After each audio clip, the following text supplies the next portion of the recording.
दर्शकों नमस्कार, मैं डॉक्टर एसपी सिंह चंडीगढ़ से बोल रहा हूं और आज की जो बीमारी जिसको हम डिस्कस करेंगे वो है वेरिकॉस वेन्स। अब देखिए, पहले हम ये जानें कि वेन्स जो हैं होती क्या हैं। देखिए, वेन्स जो हैं वो हमारी बॉडी के अंदर जो ब्लड है उसको वापस लेके जाती हैं और वो दो किस्म की होती हैं, सुपरफिशियल और एक डीप वेन्स। तो ये दो किस्म की जो है वेसल्स हैं जो हमारी बॉडी का गंदा खून यानी डीऑक्सीजनेटेड ब्लड के आर्टरीज तो वो हैं जो हमारी बॉडी का जो है वो ऑक्सीजनेटेड ब्लड यानी कि बेस्ट ब्लड जो है वो हमारे शरीर की तरफ, हमारे अंगों की तरफ लेके जाती हैं। लेकिन जो वेन्स हैं वो गंदा खून हमारी बॉडी के पार्ट्स से वापस हमारे हार्ट की तरफ लेके जाती हैं। तो ये दो किस्म की होती हैं, सुपरफिशियल और डीप वेन्स। सुपरफिशियल होती हैं जो हमें ऊपर, जैसे आप देखो कि ऐसे आपको हाथ के ऊपर कभी कभी ऐसे जो नजर आती हैं, ब्लू ब्लू वेन्स नजर आती हैं आपको। तो इस तरीके से ये जो हैं ये सुपरफिशियल वेन्स हैं। तो ये हमारे जो पैरों से जो है ब्लड जो है वापस लेके जाती हैं हार्ट को। और इन वेसल्स के अंदर जो क्या होता है कि चेक वाल्व लगे होते हैं। इस तरीके से चेक वाल्व प्रोवाइड किए हुए हैं नेचर ने कि जैसे ब्लड जो है वापस जाता है तो ये ब्लड जो है जब जाता है यहां तो फिर वापस नहीं आ पाता, क्योंकि ये वाल्व जो है बंद हो जाता है। चेक वाल्व है ये। जैसे हम वाटर जो पानी की पाइप होती है उसके अंदर हम चेक वाल्व लगा देते हैं कि पानी जो है बैक फ्लो ना करे, उसी तरीके से नेचर ने हमारी वेसल्स के अंदर जो है ये चेक वाल्व जो है प्रोवाइड किए हुए हैं ताकि ब्लड जो है वापस ना आए। क्योंकि जो धरती की जो गुरुत्वा शक्ति है, जो धरती जो है हर चीज को अपनी तरफ खींचती है, इस तरीके से जो ब्लड है, जब हमारे जो मसल्स हैं वो मसल्स के जो है पंपिंग की वजह से जो ब्लड है, ये गंदा ब्लड जो है ये हमारे हार्ट को वापस जाता है। और इन वेसल्स के अंदर जो चेक वाल्व जो है नेचर ने प्रोवाइड किए हुए हैं, और जैसे ही ब्लड ऊपर फ्लो करेगा ये चेक वाल्व बंद हो जाएगा तो ब्लड जो है नीचे जो है वापस जो है वो वापस बैक फ्लो नहीं कर पाएगा। इस तरीके से इसमें ब्लड फ्लो करता है। लेकिन अगर सपोज करो ये जो वाल्व हैं, ये चेक वाल्व हैं जो ब्लड को पीछे आने से रोकते हैं, अगर इनमें कोई प्रॉब्लम आ जाए तो क्या होगा कि वो ही ब्लड जो है वो बैक फ्लो करने लगेगा और ये वेसल जो है ये वेसल स्वेल कर जाएगी। ये वेसल जो है इसमें क्या होगा, स्वेलिंग आ जाएगी। और ये वेसल जो है स्वेलिंग आने की वजह से फिर इसमें सिम्टम्स प्रोड्यूस होंगे।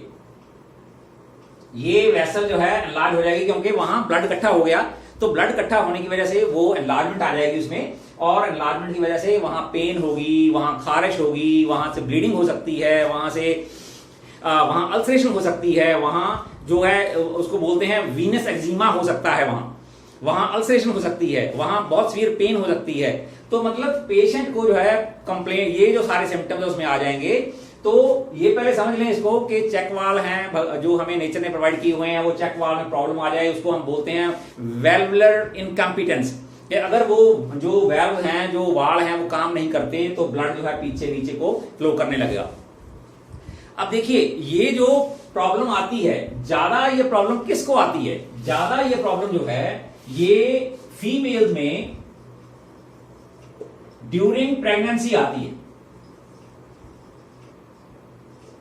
ये प्रेगनेंसी के दौरान आती है। क्यों आती है प्रेगनेंसी के दौरान? देखिए, इसमें क्या होता है, एक तो प्रेगनेंसी के दौरान एक तो जो ब्लड का जो वॉल्यूम है वो बढ़ जाता है, ब्लड वॉल्यूम जो है वो इंक्रीज हो जाता है, क्योंकि वही ब्लड जो है वो एक की बजाय दो बॉडीज को उसने जो नरिश करना होता है, एक तो मां की बॉडी और दूसरा जो है बच्चे की बॉडी, जो बच्चा उसके अंदर जो ग्रो कर रहा है, पल रहा है यूट्रस के अंदर।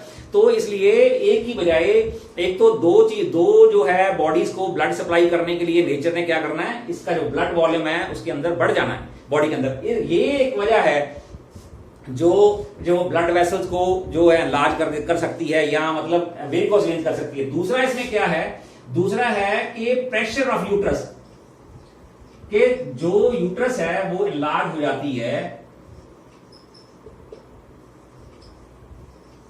वो एनलार्जमेंट की वजह से प्रेशर पड़ता है। और जब वो पेल्विक रीजन में जो वो बढ़ जाती है यूट्रस, तो उसमें प्रेशर पड़ता है, तो वेसल जो वेन्स हैं वो जो हैं वो चोक हो जाती हैं, बंद हो जाती हैं, तो उस वजह से भी जो है वेरिकोस वेन्स जो है बन जाती हैं। और तीसरा इसमें कारण है वो है प्रोगेस्ट्रॉन। जो प्रोगेस्ट्रॉन हार्मोन है, जो ड्यूरिंग प्रेगनेंसी जो है उसकी प्रोडक्शन ज्यादा होने लगती है, तो क्या होता है कि वो जो है वो वेन रिलैक्सर है, वो वेन्स को रिलैक्स कर देता है, और उस वजह से भी जो है ये क्या उसका नाम है, जो वेरिकोस वेन्स जो हैं ये बन जाती हैं। तो ये हो गए इसके मोटे मोटे जो है कारण कि अगर वाल काम ना करें, दूसरा अगर बॉडी में ब्लड वॉल्यूम बढ़ जाए, तो अगर अगला है कि अगर यूट्रस जो है लार्ज होते जब हो जाती है तो वो प्रेशर डालती है पेल्विक रीजन पे, जो हमारी हिप्स की वेसल्स हैं, और वो एनलार्जमेंट कर देती है, वो जो है वेरिकोस वेन्स का कारण बन जाती है। और चौथा कारण इसमें है प्रोगेस्ट्रॉन का बढ़ना, प्रोगेस्ट्रॉन हार्मोन का बढ़ना, जो हमारी वेसल्स को जो है रिलैक्स कर देता है, और वेसल्स जो हैं फिर वो उनमें वो जो इलास्टिसिटी होती है वो नहीं रहती, और इसलिए वो जो है स्वेल कर जाती है, उनमें ब्लड जो है इकट्ठा हो जाता है। अच्छा, अब आते हैं कि इसमें जो है रिस्क फैक्टर्स कौन कौन से हैं। What are the risk factors?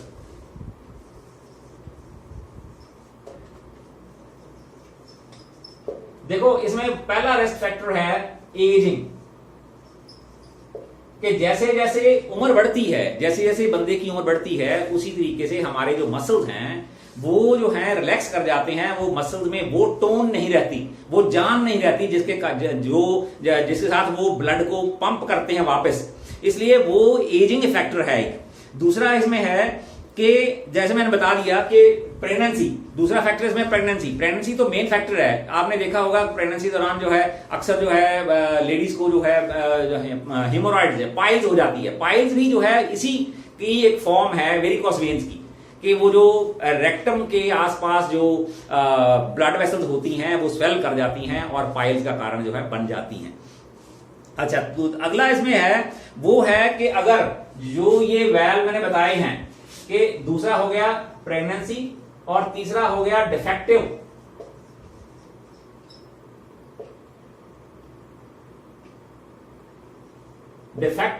Wales, और चौथा क्या है इसमें, अगर ये जो वेल्व मैंने बताए आपको चेक वाल्व, अगर डिफेक्टिव हो जाएं, अगर ये काम ना करें प्रॉपरली, तो जो है ये भी एक रिस्क फैक्टर है।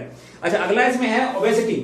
अगर किसी लेडी का या किसी बंदे का जो है वजन ज्यादा है, बॉडी का जो है वजन बहुत ज्यादा है, तो वजन ज्यादा होने की वजह से भी जो है वेरिकोस वेन्स जो है हो जाती हैं। अगला इसमें है वो है कि अगर हिस्ट्री है ब्लड क्लॉट्स की,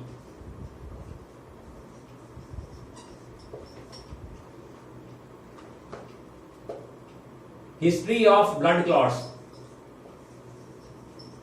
कि अगर पेशेंट में जो है वो हिस्ट्री है ब्लड क्लॉट्स की लेग्स में, तो भी जो है वेरिकोस वेन्स जो है बन जाती हैं। अच्छा, अगला इसमें आता है वो है कि अगर कोई पेशेंट जो है वो ज्यादा चिर लॉन्ग स्टैंडिंग, उसका काम जो है ऐसा है कि उसको ज्यादा जो है वर्किंग आवर्स उसके ऐसे हैं कि वो ज्यादा खड़े होकर काम करता है। मैंने अक्सर देखा है जो लोग जो है खड़े होकर चाय बनाते हैं, जो हलवाई की दुकान पे जो लड़के जो हैं या बंदे जो हैं वो ज्यादा चिर खड़े होकर सारा दिन चाय बनाते रहते हैं, खड़े ही रहते हैं, उनमें मैंने देखी है कि ये वेरिकोस वेन्स की प्रॉब्लम्स आ जाती है। और यहाँ कोई लेडीज जो है जिनका काम जो ऐसे है सारा दिन खड़े रहना और खड़े रहे काम करना, और उनको भी ये जो है वेरिकोस वेन्स की प्रॉब्लम है ये आ सकती है। अच्छा, अगला इसमें है कि अगर आपकी फैमिली हिस्ट्री में अगर आपकी जो है हेरिडिटी प्रॉब्लम भी हो सकती है कि अगर आपकी जो बैड इनहेरिटेंस है, ये मैंने बार बार मैं एक्सप्लेन करता हूं कि अगर आपकी फैमिली में पीछे मदर को, फादर को, ग्रैंड पेरेंट्स में किसी में अगर ऐसी वेरिकोस वेन्स की अगर हिस्ट्री है, तो ये बच्चों में भी जो है वेरिकोस वेन्स की प्रॉब्लम जो है हो सकती है। तो ये हैं इसके रिस्क फैक्टर्स और इसके जो है इसके कारण। तो अब आते हैं इसके सिम्टम्स क्या होते हैं। देखिए, सिम्टम्स इसमें हैं, जो मेन सिम्टम इसमें क्या होगा कि यूजुअली जो है ये इसमें ज्यादा सिम्टम्स नहीं होते वेरिकोस वेन में, लेकिन अगर ये जो है ज्यादा सीवियर हो जाए तो क्या होगा, पेन होगी, ये पेनफुल हो जाएंगे। दूसरा इसमें क्या है कि जो वेसल्स हैं, जो वेन्स हैं, वो आपको इस तरीके से टॉर्चस नजर आएंगी और बड़ी मोटी मोटी हो जाएंगी, ठीक है, टॉर्चस हो जाएंगी, मोटी मोटी दिखेंगी, और ये एक कॉस्मेटिक प्रॉब्लम बन जाएगी कि वो बुरी लगेगी। जब कोई आपकी जो लेग्स को देखेगा तो आपको अच्छा नहीं लगेगा उनको, तो क्योंकि उसको पता चलेगा कि ये जो है इसकी वैस जो है वेरिकोस वेन्स हुई हैं। तो अगर ये है, अच्छा, अगर अगला सिम्टम इसमें है कि वहां से जो है ब्लीडिंग हो सकती है। तीसरा इसमें सिम्टम है कि वहां अल्सरेशन हो सकती है। तो ये हैं, ये यूजुअली तो पेन होती है। ये जो अल्सरेशन है या ब्लीडिंग है, ये तो बहुत लेटर स्टेज पे आते हैं, अगर बहुत सीवियर कंडीशन हो जाए या बहुत प्रोलॉन्ग्ड हो जाए तो ये कॉम्प्लिकेशंस हैं एक्चुअली, कि ब्लीडिंग होना या एक्जिमा, वहां वीनस एक्जिमा होना, कि वहां से एक कॉन्टिन्यूस डिस्चार्ज होना और वहां खारिश होनी, और वहां जो है अल्सरेशन हो जानी, कि वहां वो अल्सर ऐसे होंगे कि वो जो है रिश्ते रहेंगे, वहां से खून और पानी जो है चलता रहेगा।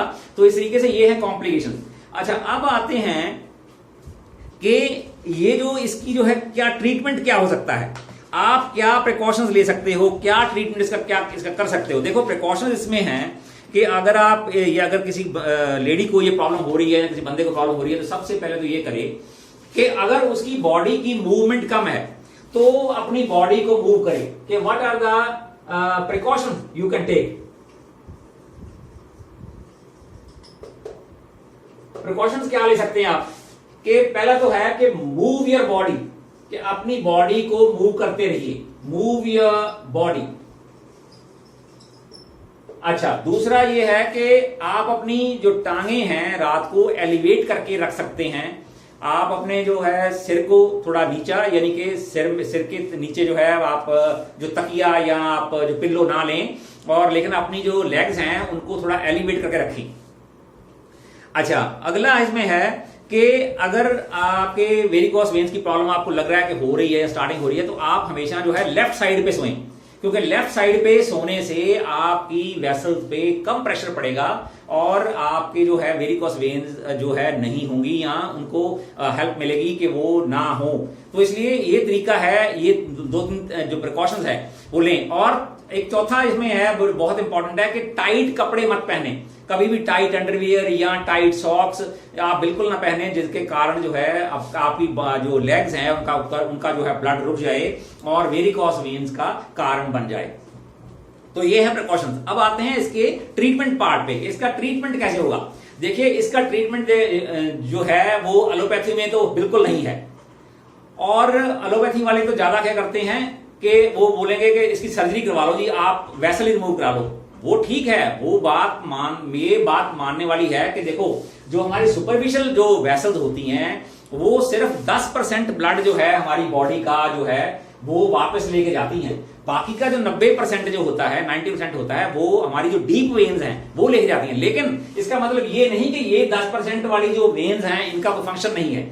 अगर सपोज करो आप एक वेसल को रिमूव करा देते हो, तो ये नहीं है कि आपकी दूसरी वेसल जो है उनमें जो है वेरिकोस वेन्स अगर नहीं डेवलप होंगी, ये नहीं है, उनमें भी जो है वेरिकोस वेन्स डेवलप हो जाएंगी। या अगर सपोज करो ये जो मल्टीपल हैं कि बहुत ज्यादा जो है आपकी लेग्स में जो है वेरिकोस वेन्स बन गई हैं, तो फिर उसका ऑपरेशन हो ही नहीं सकता, क्योंकि एक आधी वेन तो निकाली जा सकती है लेकिन मल्टीपल वेन्स को नहीं निकाला जा सकता।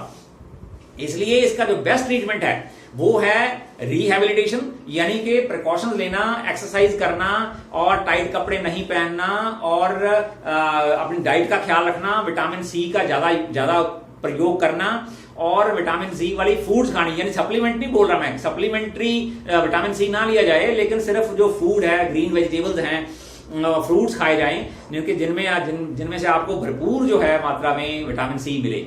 और जो है इसका जो ट्रीटमेंट है वो ट्रीटमेंट तो जो है मेडिसिन से हो सकता है, और बेस्ट जो ऑप्शन हैं वो होम्योपैथिक मेडिसिन में है और आयुर्वेदिक में भी हो सकता है हो।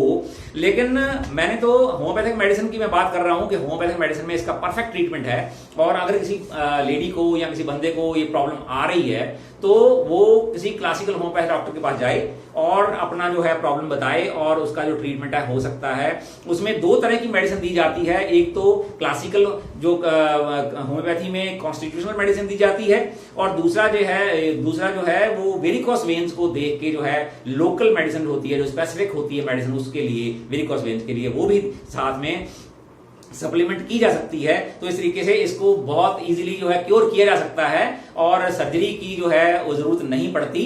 तो ये है आज का जो टॉपिक था, मैंने सारा डिस्कस किया वेरिकोस वेन। और ये लेडीज में ये प्रॉब्लम बहुत ज्यादा है और होती है अक्सर, ये प्रेगनेंसी के दौरान हो जाती है, और मोटापा इसका जो है बहुत एक जो मेन कारण है, और प्रेगनेंसी में ये प्रॉब्लम आ जाती है। तो अगर आ जाती है तो उसका जो है ट्रीटमेंट भी हो जाता है। इसलिए ये नहीं है कि इसकी कोई मेडिसिन नहीं है, तो आप प्रॉपर ट्रीटमेंट से करवाइए और अपनी फूड का ख्याल रखिए और अपनी बॉडी को मूव करते रहिए, तो ये प्रॉब्लम नहीं आएगी। सो आज के लिए इतना ही। That's all, thank you very much.